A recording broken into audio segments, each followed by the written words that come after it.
বাংলাদেশ ইসলামী ছাত্র শিবির প্যানেল দিয়েছে। প্যানেলটা অসাধারণ। আমার দৃষ্টিকোণ থেকে বলবো যে একটা ইনক্লুসিভ প্যানেল হয়েছে। সাধারণ শিক্ষার্থীদের আমার মনে হয় যে শিবিরের প্রতি অনেক বেশি আস্থা এবং ভালোবাসা রয়েছে।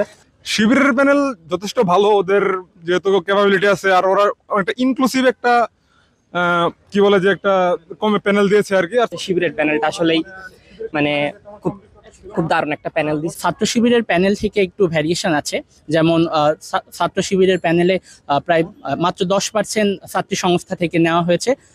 তারপর একজন বিবাহিত কাপল আছে, একজন চোখ হারানো জুলাই যোদ্ধা আছে। তো জুলাই যোদ্ধা, জি, একজন উপজাতিরও আছে। তো এই বিষয়টাকে আমরা অ্যাপ্রিসিয়েট করি, কিন্তু একটা বিষয় আমার কাছে খুবই খটকা লেগেছে, খুবই খারাপ লেগেছে যে বাংলাদেশে যেখানে প্রায় 50% নারীর একটা অংশগ্রহণ আছে, সেখানে মাত্র 10% নারীকে নিয়ে তারা যে প্যানেল ঘোষণা করেছে, এই বিষয়টাকে আমি নিন্দার চোখে দেখি এবং পরবর্তীতে তারা যেন নারীদের উপস্থিতি বাড়াতে পারে এই বিষয়ে আমি আহ্বান জানাই। ঢাকা